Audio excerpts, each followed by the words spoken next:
ഈശോ മിശിഹായ്ക്ക് സ്തുതിയായിരിക്കട്ടെ. ഇന്ന് ഡിസംബർ 27, വിശുദ്ധ യോഹന്നാൻ ശ്ലീഹ. ഈശോ സ്നേഹിച്ചിരുന്ന ശിഷ്യൻ എന്ന വിശേഷണത്താൽ സുവിശേഷത്തിൽ അറിയപ്പെടുന്ന യോഹന്നാൻ ശ്ലീഹ സെബദിയുടെയും സലോമിയുടെയും പുത്രനായി ഗലീല എന്ന സ്ഥലത്ത് ജനിച്ചു. അപ്പസ്തോലനായ യാക്കോബിന്റെ സഹോദരനാണ് യോഹന്നാൻ. ഇരുവരും ആദ്യം സ്നാപക യോഹന്നാന്റെ ശിഷ്യന്മാരായിരുന്നു.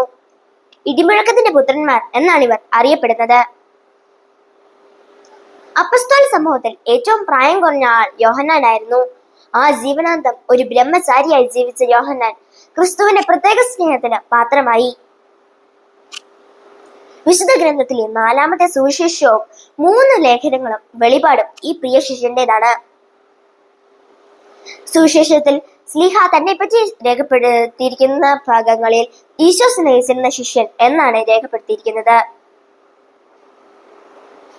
ക്രിസ്തുവർഷം 95 ഡൊമീഷ്യൻ നടത്തിയ വധപീഡനത്തിൽ ശ്ലീഹ ബന്ധിക്കപ്പെടുകയും ക്രൂരമായി ചെമ്മട്ടിക്കല്ലാൽ അടിക്കപ്പെടുകയും തിളച്ച എണ്ണയിൽ കിടത്തി വധിക്കുവാൻ ശ്രമിക്കുകയും ചെയ്തു.